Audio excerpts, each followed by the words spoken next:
Hello, and welcome to Weird Around Illinois. Today we're going to talk about different cryptid hunting techniques that are used in the field, and whether or not they work. Let's get weird. Now, one technique you will see a lot if you ever watch Bigfoot hunting shows, like Finding Bigfoot or Expedition Bigfoot or things like that, is the howl or the Bigfoot call. I mean, on the surface, it makes sense. If you're hunting ducks, you do a duck call. If you're hunting moose, you do a moose call. And there are a bunch of varieties of Bigfoot calls. There's the standard howl, and then there's something called the Ohio howl, or whatever it was that Matt Moneymaker called it, which is a little higher pitched. There's like a grunting call, and then some people do calls that are made to sound like wounded deer or coyotes in the hopes of luring a Bigfoot in. Now, for dogman, it's a little simpler. If you're calling for dogman, you just do a long wolf-like howl, which we've actually had some success with. When we did the howl, we heard, stuff moving in the bushes after making that howl. Of course, I might have just scared a smaller animal when I did that. Yeah, we don't know, but it certainly just gained attention of some animals. Yeah. Well, we've heard on Bray Road before, after you did howl. Yeah, exactly. That was the one I was thinking of, where, first we alerted the dog when I did the howl, and we got plenty of answers from him. And then in another spot, we heard like bushes moving or trees breaking after I did the howls. Yeah, tree branches. Yeah. That leads us to the question.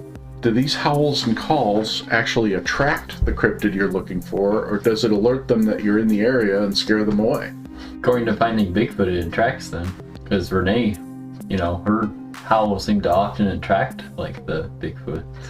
That's a good point, that Renee's howl in particular, because they say that Bigfoots are fascinated with women and children. So hers is higher pitched and more feminine and may have attracted them more. Because I never hear much after, Renee after Matt or Cliff do a howl. You know what? Thinking about it, we've had a dog bark in response once, right? Yeah. Wouldn't that mean that the dog is trying to, is almost in fear and would want to, be more far away from that howl? That's almost in a threatened way? Maybe. I mean, maybe he was agitated and was angry. Maybe he was fearful. Maybe he was just saying hi. You never know with dogs. I guess it's the same thing with, hearing a response to a Bigfoot howl. Is the response, shut up, I'm trying to sleep? Or is the response, oh my God, there's a human here, everybody run? Or is the response, oh great, food? The next technique is wood knocks. So this is another thing that Finding Bigfoot team does often, and a lot of different shows actually. Of course, it's known to be like a form of communication with Bigfoot. Some people do just one wood knock, some do 3. It seems like 3 gets the most response, don't you think? Yeah, I tend to get irritated when they just do one knock on those shows. Yeah. But I know when we did it up by Holy Hill, when I did those wood knocks, we got something moving through the brush pretty rapidly. And it seems to me on the shows, the wood knocks get more responses than the howls do, I think.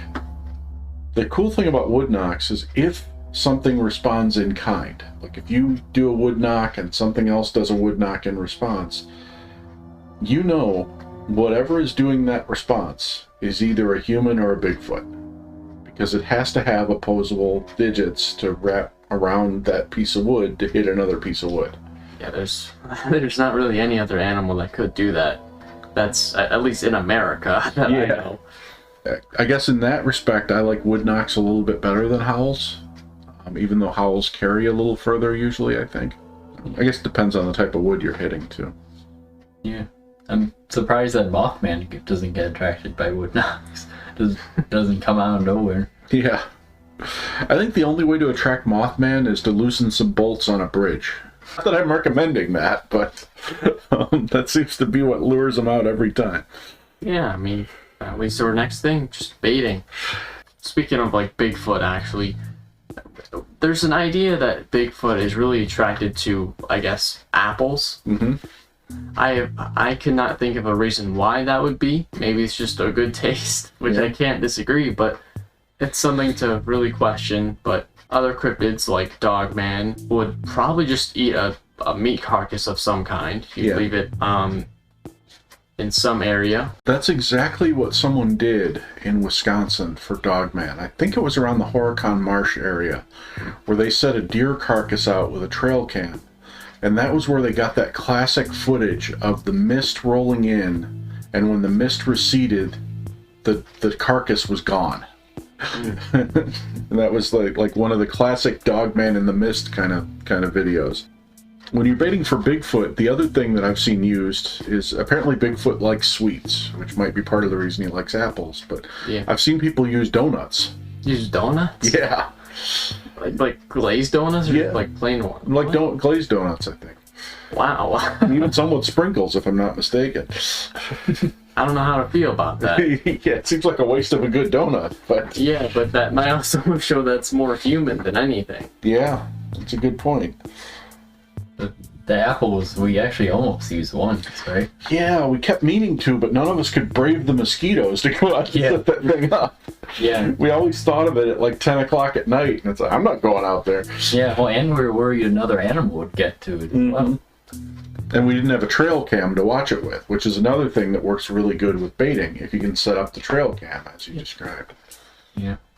So we would have basically set our stuff out there at night, seen it was missing in the morning, and unless there were huge footprints or something, we'd never know what took it. Now, when it comes to trail cams and dogman, I do recall seeing at least one image that kind of showed the outline of a figure that looked like a dogman or werewolf. It'll probably be on screen if I can find it, but I remember it right now. It's like in the bottom left corner there was this like weird figure. It was kind of like bright gray compared to the black background.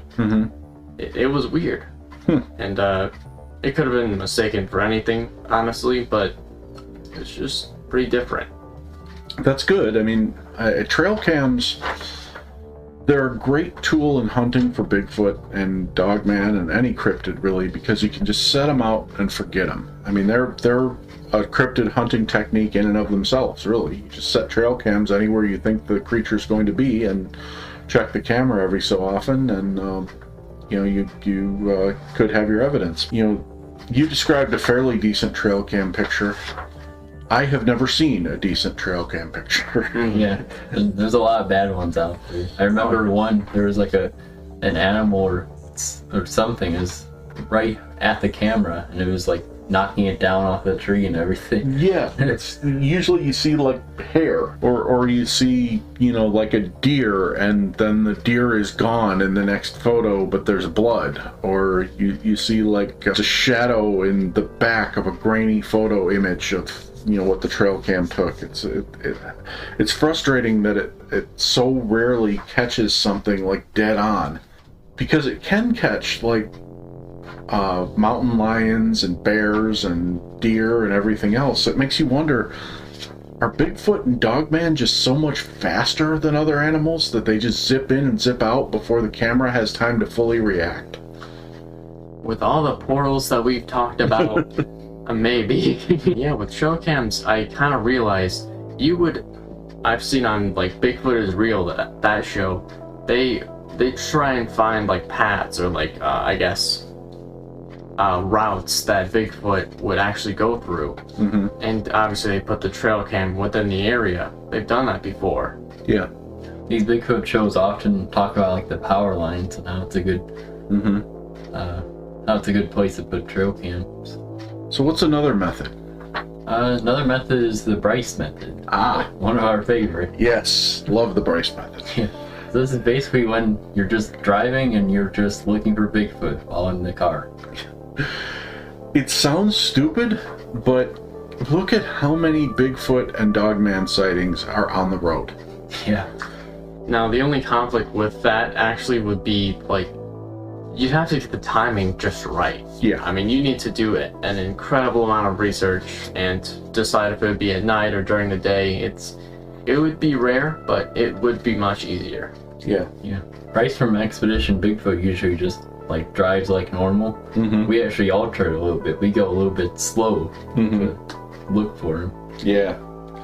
But the reason we call it the Bryce method is I found it really funny. I think it was season 2 of Finding Bigfoot.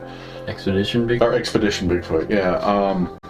You know, you got Russ out there climbing through the underbrush and scaling cliffs and whatever else he's doing out there. And you got Ronnie and Maria out there arguing with each other in the tents and using their FLIR cameras all over the place. And the best image of a Bigfoot that they got in that entire season was from Bryce driving down the road with dash cams on.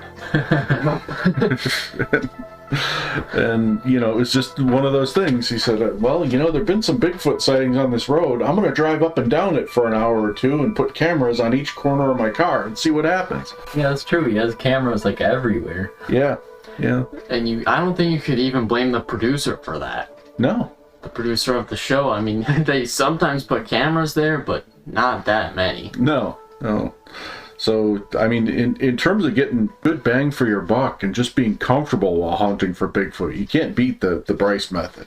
Yeah, let's not forget about the food, too. Yeah, oh, yeah. Yeah, if you're doing the Bryce method, you have to have some nachos with you. That's for starters. But you sit in your nice air-conditioned vehicle, you got your cameras going out every window or every corner of the car, you just drive slowly up and down the road, and you know, you drive until you need gas, basically. Yeah. Yeah. We had some very good success with that. We have. That was on Bray Road when we heard the branches. Yeah. Yeah, well, that was a modified Bryce method. We had actually paused by the side of the road, but that still counts. Yeah. Now, one of the biggest ways that you would think of, particularly like tracking a Bigfoot, would be looking for tracks. Mm-hmm. One thing that kind of makes it a problem is that people have been seeing Bigfoot tracks, particularly kind of going missing halfway. Yeah. Now, we've talked about it before, but you know, you're walking through, you see these big prints, you just track it all the way till the end, but it's like, it ends halfway. Yeah. It's so mysterious and none of us could explain it. Well, I mean, the first question I have is, are people actually tracking these things to the end? Yeah. Because, I mean, some people are, but some people are like, hey, I found a Bigfoot print, let's do a cast of it, and then you never see them walk to see where the tracks are going. I think that just might be the concern of how deep the woods might be. Only most of the time, it just seems like you could go through. Yeah. I don't know. And these are supposed to be, especially when we're talking about like the Mountain Monsters team or the team from Bigfoot is Real or like Russell from Expedition Bigfoot, these are expert trackers. These are people either who hunt for a living or used to be in the military or whatever. And, you know, you would think that once they get a track, they should be able to find whatever's at the end of that track. Probably, but it's just conflict because I've seen on a couple of the shows it ends at some point. So that brings me to, you know, one of two conclusions. Either something supernatural is happening and they're, you know, stepping into a portal or flying or taking a superhuman leap 40 feet in the distance to start a new track, or these are hoaxes. These are tracks that humans are making to fool people into thinking it's a Bigfoot, and then, you know, obviously they're not going to make 200 tracks. They're going to make 2 or 3 tracks to catch somebody's eye, and then they're going to get bored and leave. Right. I mean, with the TV shows, there are so many of them. Probably at least half of them are faked to some degree. Yeah, probably. And who knows if the shows aren't faking them themselves just to give the guys something to look at. Yeah. I mean, maybe, you know, I don't want to, you know, impugn the integrity of the people on the shows. You know, they seem like trustworthy people, but who's to say there isn't a production assistant or a producer who wants to be sure that they get another season out of it, so they sneak out there and put a couple tracks out before the team goes out looking. Yep. Some producers just go under the radar. Yeah. Also with the tracks, you know, Mothman sometimes, like when he flies, he doesn't actually use his wings. I've heard that sometimes, or just flies without his wings. Interesting. I wonder if cryptids sometimes do that, or other cryptids. I mean, like dogman or Bigfoot. Well, it would explain the lack of tracks. Yeah, and of course that one weird sighting of where like dogman randomly had wings. Yeah. Yeah, 2 of them. Mm-hmm. So the final method of cryptid hunting, it's actually one of my favorites. Simply hiding in the woods. You know, you can do it like the Bigfoot is real people, where you put like a team of people out there at various points in the woods where you think Bigfoot might show up. The trick with Bigfoot is real, though, is they always tell them not to move until somebody comes to get them, and they always move. They're not trained professionals, and one thing that I want to mention in this hiding in the woods, we don't do that because we haven't been trained. We haven't had enough experience for that degree yet. Mm-hmm. And you know, a lot of the people that go out to like that are usually pretty experienced in hunting. So yeah, it's a different type of mentality. I mean, I've done it before, hunting other things besides cryptids, but the patience required is incredible, because you have to sit in a spot and literally not move, because particularly when you have a highly sensitive animal like a Bigfoot or a dogman, who you believe has better senses than human beings. If you open a bag of chips, or if you take a drink from your water bottle or something, they're going to hear it, and they're going to look in your direction, and they're going to see you, and they're either going to avoid you or they're going to eat you, depending on what their approach is. yeah. Now, Russell from Expedition Bigfoot, I remember he took it to the next level a couple times. There was one episode where he had a ghillie suit on. Oh, yeah. And he was like hiding under some bushes next to a rock, and you couldn't tell there was anything there. Yeah. Oh boy. And I'm still afraid when we go on a mission sometimes that Russ is going to pop out of the woods on us. Yeah. And in Finding Bigfoot, Matt, I think there was like one episode where he like snuck up on the team once. Right? Oh yeah, yeah. I think he had a ghillie suit. If I'm not I think mistaken. so.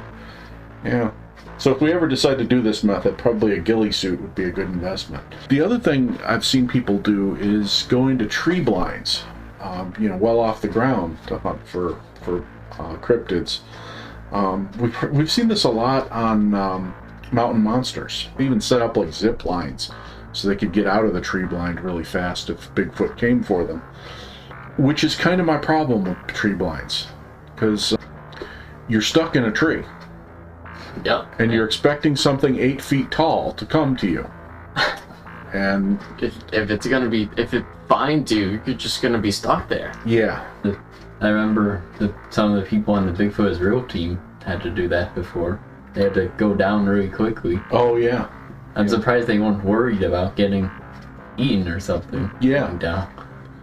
Yeah. I've seen that on Alaska Monsters as well. There was one where they were in a tree blind and Bigfoot came and almost knocked down the tree.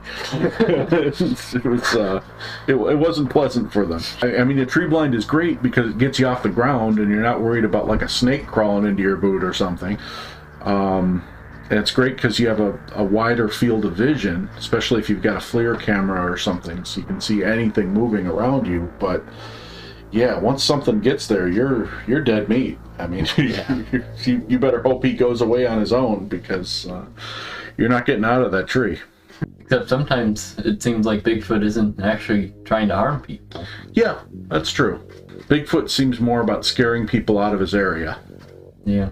Yeah. Which is why it's kind of weird that they would just show up at the tree when you're there. Yeah. Unless they're just trying to scare you. Maybe. So, in conclusion, I mean, these are a lot of different hunting techniques, and I think a lot of them work to some degree. I mean, we've seen them work on TV shows, we've experienced some of them working a little bit for us, but some of them, we'll have to test them a little bit more. All right, well, thank you all for listening. Thanks for subscribing, and we'll talk to you again soon.